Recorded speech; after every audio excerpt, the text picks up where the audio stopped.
Good morning friends, কী ভাবছেন পুজো এসে গেছে তাই গাড়ি বোঝাই করে শপিং করে ফিরছি? আজকের শপিং ভিডিও বা আনবক্সিংয়ের একদমই নয়।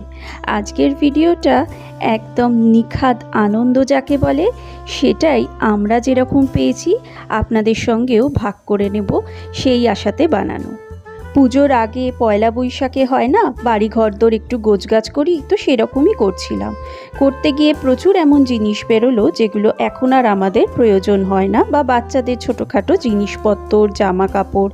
ভাবছিলাম কি করব, অনেক সময় আমরা এগুলো বিক্রি করে দিই বা দিয়ে দিই অন্য কাউকে, কিন্তু এবার ঠিক করলাম যারা প্রচণ্ড নিডি সেই রকম যদি কারোকে দেওয়া যায়।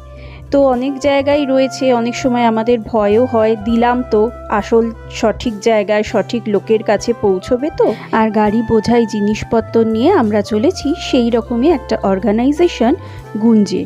প্রথমেই আপনাদের একটু ডিরেকশনটা বলে দিই। পাশ দিয়ে চলে যাচ্ছে ক্যাফে অফবিট। সায়েন্স সিটির আগেই পরে সার্ভিস রোডটা নিতে হবে আপনি যদি রুবি থেকে টুয়ার্ডস সায়েন্স সিটির দিকে আসেন। আর সামান্য বাঁ দিকে টার্ন নিলেই আমরা পৌঁছে যাব গুঞ্জের ওয়ার্কশপে।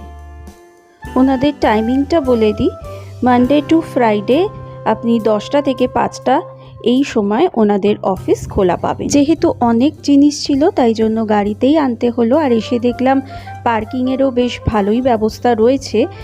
আর আপনারাও যদি মনে করেন ওনাদের কোনো জিনিসপত্র দেবেন গাড়িতে আনার অসুবিধে, তো ওনাদের বললে যদি জিনিস বেশি থাকে ওনারাও গাড়ি পাঠিয়ে দেন।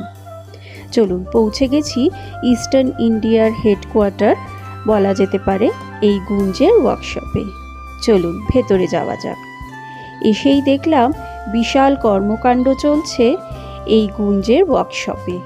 খুব ছোটোবেলায় দিদার হাত ধরে আমাদের পুরনো জামা কাপড় দিতে গিয়েছিলাম মাদার টেরেজার ইনস্টিটিউশনে, কিন্তু সেই স্মৃতি খুব একটা মনে নেই। এই রকম জায়গায় প্রথম আমরা এলাম যেখানে একদম নিজের চোখে দেখলাম যে কিভাবে এই গুঞ্জে তাদের কাজকর্ম হয়। আর এখানে এসে বলতেই ওনাদেরই লোক রয়েছে যারা আমাদের গাড়ি থেকে জিনিসপত্র সব নামিয়ে দিল। আমাদের কোনোই কষ্ট করতে হলো না, খালি জাস্ট জিনিসপত্রগুলোকে নিয়ে এসছি এই আর কি। ওনারাই খুব সুন্দরভাবে জিনিসপত্র নামিয়ে নিল। এবার চলুন ওয়ার্কশপের ভেতরে যাই আর আপনাদের দেখাই ওনারা কি সুন্দর অর্গানাইজড ওয়েতে জিনিসপত্রগুলোকে সেগ্রিগেট করেন, এক থেকে আবার বিভিন্ন জিনিস বানান। তাহলে আপনারা বুঝতে পারবেন আজকের ভিডিওটা শেয়ার করার কারণ। আর আপনারাও স্বতঃস্ফূর্তভাবে এখানে আপনাদের অপ্রয়োজনীয় জিনিস, যেটা অন্য কারোর অত্যন্ত দরকারি জিনিস হতে পারে, দান করতে পারেন। ওদের নিডি পার্সনদের দেওয়ার প্রসেসটাও বেশ সুন্দর লাগলো। এই যেমন দেখুন, আমরা তো বিভিন্ন সাইজের বয়সের জামা ওনাদের দিই, কিন্তু ওরা এগুলো আগে সেগ্রিগেট করে, আলাদা আলাদা করে, তারপরে এরকম বান্ডিল করে রাখে। প্রথমে উমেশ বলছিল যে ওরা গ্রামেগঞ্জে গিয়ে এই সমস্ত জিনিসপত্র লোকদের এমনি বিলি করতো, তারপর দেখলো যে তারা কোনো ভ্যালুই দিচ্ছে না। তখন ওরা ঠিক করলো যে কাজের পরিবর্তে দেবে। কীরকম কাজ? যেমন ধরুন, এমন অনেক গ্রাম আছে যেখানে কাঁচা রাস্তা সেটাই ঠিক নেই, তো ওরা বলতো তোমরা কজন মিলে রাস্তাটা ঠিক করো। যেই ওরা রাস্তাটা ঠিক করলো, আর এর মধ্যে কিন্তু কোনো যে সরকার থেকে অনুদান পাবে, বালি সিমেন্ট আসবে এরকম নয়, নিজেরাই মাটি কাঠ দিয়ে রাস্তা তৈরি করলো, এবং এর একটা প্রাইজ বা পুরস্কার হিসেবে তখন ওরা এই সমস্ত জিনিসপত্র ওদের দিল। হয়তো 100 জনকে বললে 10 জন কাজে আসতো, আর 10 জন যখন জিনিস পেত অন্য বাকিরাও উৎসাহিত হয়ে পরে কাজে ওরাও যোগ দিত। এই দেখুন দিদিরা এখানে বসে সব ঝাড়াই বাছাই করছে বিভিন্ন জিনিসপত্র। আর কি সুন্দর আলাদা আলাদা করে বিভিন্ন জায়গায় রাখা। আমাদের ছোটদের ফেলে দেওয়া কত ছোট ছোট পেন্সিল, যেগুলো আমরা এমনি ডাস্টবিনে ফেলে দিই, ওরা কি সুন্দর এগুলোকেও কিন্তু কালেক্ট করে যারা ছোট ছোট বাচ্চা আছে তাদের পড়াশোনার ব্যাগে ঢোকাচ্ছে। আর এই যে ব্যাগগুলো, এগুলোও কিন্তু আমাদেরই দেওয়া জামা কাপড়, যেগুলো হয়তো ছেঁড়া ফাটা, কারোকে হাতে তুলে দেওয়া যায় না, সেগুলো দিয়েই ব্যাগ তৈরি করে তার মধ্যে দিচ্ছে। আর নিজের চোখের সামনেই দেখছি, দেখুন ওই যে গ্রিন সফট টয়েসটা পড়ে আছে আমাদেরই দেওয়া। এখানে বাচ্চাদের জন্য স্কুল ব্যাগ প্যাক হচ্ছে। দেখুন ব্যাগগুলো যেমন ওনাদের হাতে বানানো, তেমনি ওর মধ্যে পেন্সিল খাতা, কিছু স্টেশনারি, আর তার সঙ্গে এই যে আমাদেরই দেওয়া ছোট্ট ছোট্ট সফট টয়েস খেলনা একটা করে ঢুকিয়ে দেওয়া হচ্ছে। কি যে মনে আনন্দ হচ্ছিল কি বলবো। আর ওদের এই থট প্রসেসটাও আমার খুব ভালো লাগলো, যে কাজের পরিবর্তে ওদের প্রাইজ হিসেবে এই জিনিসগুলো দেওয়া। গ্রামের রাস্তা তৈরি তো আগেই বললাম, পুকুর যদি নোংরা হয়ে যায় ওরা বলে পুকুর পরিষ্কার করো, বা কোনো জায়গায় ছোট সাঁকো বা ব্রিজের দরকার, সেখানে ব্রিজ তৈরি করা। ব্রিজ মানে কিন্তু সেই রকম লোহার ব্রিজ নয়, কাঠ দিয়ে, পেরেক দিয়ে, কেউ কাঠ দিল কেউ পেরেক দিল, এইভাবে ওরা ব্রিজ বা সাঁকো তৈরি করে। এখানে দেখুন যে সমস্ত জামা কারোকে দেয়া যাবে না, সেই জামাগুলো থেকে বোতাম, ইলাস্টিক, জিপ ওগুলো বার করে কেটে নিয়ে সেগুলো দিয়ে আবার রিসাইকেল করে জিনিসপত্র তৈরি হচ্ছে। অনেক রেশনও কিন্তু বিভিন্ন বড় বড় সংস্থা থেকে এনাদের দান করা হয়। এই দেখুন, এই যে রাজাইগুলো সেগুলো ওরা এরকম ফেলে দেওয়া কাপড় থেকে তৈরি করে।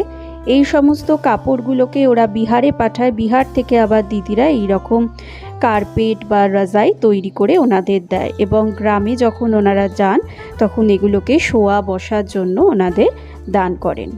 গুঞ্জের main head office new Delhi, আর সারা ইন্ডিয়াতে ওদের বিভিন্ন জায়গায় এরকম ওয়ার্কশপ আছে, গোডাউন আছে। এখন যেমন বললো আসামে ফ্লাড হচ্ছে, তো সেখানে ওরা বিভিন্ন ত্রাণ পৌঁছে দিচ্ছে। আর সামনেই দেখলাম লেখাও রয়েছে যে সেই আসাম ফ্লাডের জন্য ভলেন্টিয়ার দরকার। তো বিভিন্নভাবে ওরা বিভিন্ন ত্রাণ কার্য বলুন বা দুস্থ গরিব লোকদের জিনিসপত্র দেওয়া, এই সমস্ত কাজের সঙ্গে যুক্ত থাকে।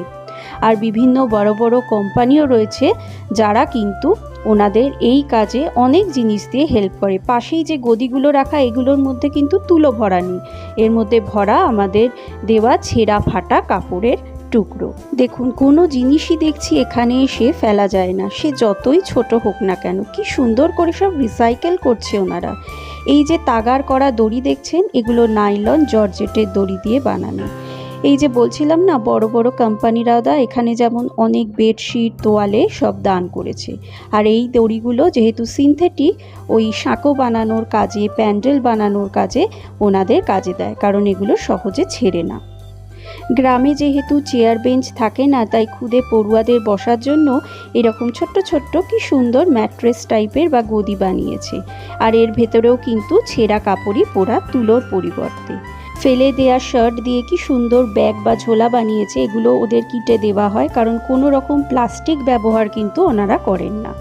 আমরা সত্যি কতটা প্রিভিলেজড ভাবুন, যে আমরা এমন অনেক জিনিস রয়েছে, অর্ধেকটা হলো বা অল্পই থাকলো ফেলে দিই ধুল লাগবে না বলে, বা কিলো দরে বিক্রি করে দিই, কিন্তু সেই জিনিসটাই ওনারা কি সুন্দরভাবে যারা নিডি পার্সন তাদের কাছে পৌঁছে দিচ্ছেন। এখানে যেমন একটা কোম্পানি থেকে খুব ভালো কোয়ালিটির স্নিকার্স ওনাদের দিয়েছে, আর সেগুলো কিন্তু ওরা কোনো বক্সে দিচ্ছে না, বরং সেই ফেলে দেয়া কাপড় থেকেই ব্যাগ বানিয়ে ওনাদের দিচ্ছেন।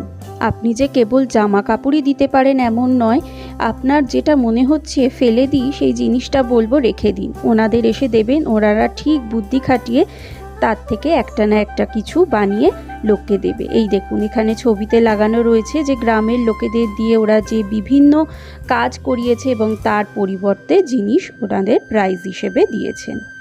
শুনে কতটা মনটা ভারাক্রান্ত হয়ে গেল যখন উমেশ বলল একটা ছোট্ট রং পেন্সিলের বক্স যখন গ্রামের একটা ছেলেকে দেয়া হয়েছে, তার দু চোখ ভরা বিস্ময় যে কালো কালি ছাড়াও এরকম রঙিন রঙও একটা পেন্সিল দিয়ে পড়তে পারে। এই ব্যাগটাই যেরকম দেখাচ্ছে জিন্স দিয়ে বানানো, আর এই ব্যাগগুলো একটা কর্নারে রাখা রয়েছে।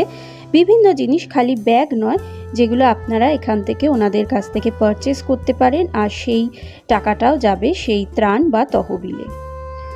প্রচুর ইংলিশ ভালো ভালো বই এখানে লোকেরা দিয়ে যায়, যেগুলো হয়তো ওনাদের গ্রামে গিয়ে দেবার মতো অত থাকে না, কিন্তু এখানে ওনারা 50% অফে বিক্রি করেন, কারণ অনেকেই বই পোকা আছে যারা পড়তে ভালোবাসেন।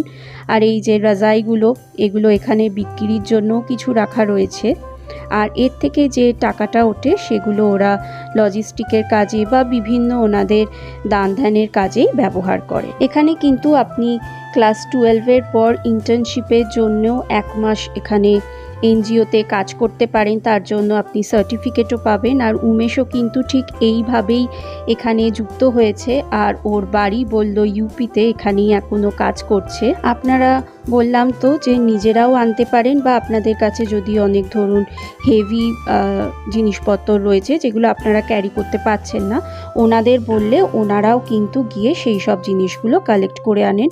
অথবা আপনি আপনার লোকালিটিতে হোক বা আপনার কমপ্লেক্সে হোক, ওনাদের যদি বলেন, ওনারা গিয়েও কিন্তু এরকম ওয়ার্কশপের একটা অ্যারেঞ্জ করে, যেখানে বহু মানুষকে একসাথে ওনারা যে সমস্ত কাজকর্ম করছেন, কিভাবে করছেন, সেগুলো সুন্দরভাবে বোঝান, যাতে অন্য মানুষরাও স্বতঃস্ফূর্তভাবে এখানে দান ধ্যান করতে পারে। গ্রামের মহিলাদের হাইজিনের কথা চিন্তা করে হ্যান্ডমেড স্যানিটারি প্যাডও ওনাদের বিলি করা হয়। যত দেখছি ততই অবাক হচ্ছি। আর একটা জিনিস দেখুন, এটা তো ভীষণই ভালো লাগলো, ওয়ান সাইডেড ইউজড পেপার, এগুলো তো আমরা কিলো দরে বিক্রি করে দিই, এখানেও কিন্তু এগুলো বিভিন্ন কাজে ব্যবহৃত হয়। বললো ওর যে অফারিং লেটার সেটাও কিন্তু এরকমই একটা কাগজেও পেয়েছিল, যত নোটিশ টাঙানো হয়। এই কাগজগুলোতে কর্নারে যে স্ট্রেপল করা থাকে পিনগুলো, এগুলো ওরা মাসের শেষে বিক্রি করে বেশ কিছু টাকা পায়, যেগুলো লজিস্টিকে ব্যবহৃত হয়। দেখুন, আমরাও গিফট পেয়েছি, কিন্তু ছোট্ট জিন্সের তৈরি এই ব্যাগগুলো মোবাইল, ছোটোখাটো জিনিস, চাবি রাখার জন্য দুর্দান্ত। তবে এখানে এসে উমেশের কাছ থেকে গুঞ্জের ব্যাপারে শুনে আমরা যে আনন্দ পেলাম, সেই আনন্দটা সত্যি বলার কথা নয়। এর মধ্যে ছোট্ট একটা চিরকুট, এই চিরকুটটাও দেখুন একদিকটা কিন্তু ইউজ করা, আর এখানে ছোট্ট একটা সুন্দর নোট লেখা রয়েছে। জয় অফ গিভিং কাকে বলে আজকে অক্ষরে অক্ষরে সেটা বুঝতে পারলাম আমরা। তবে সবচেয়ে ভাল লাগলো ওদের এই ইউনিক কাজ করার পদ্ধতি, যে কোনো কিছু ফ্রিতে না দিয়ে একটা জায়গার উন্নতিও হলো, আর তার বদলে ওরা জিনিসও পেল ওদের দরকারি। আজকে যে আনন্দ আর স্যাটিসফ্যাকশন পেলাম, তার সাথে কিছুরই তুলনা চলে না। আপনারাও পারলে এই অনাবিল আনন্দটাকে একদম হাতছাড়া করবেন না কিন্তু। সকলে সুস্থ থাকুন, ভালো থাকুন, আনন্দে থাকুন, আর দেখা হচ্ছে নেক্সট এপিসোডে। ততক্ষণ রোম, রেলিশ অ্যান্ড এনজয়।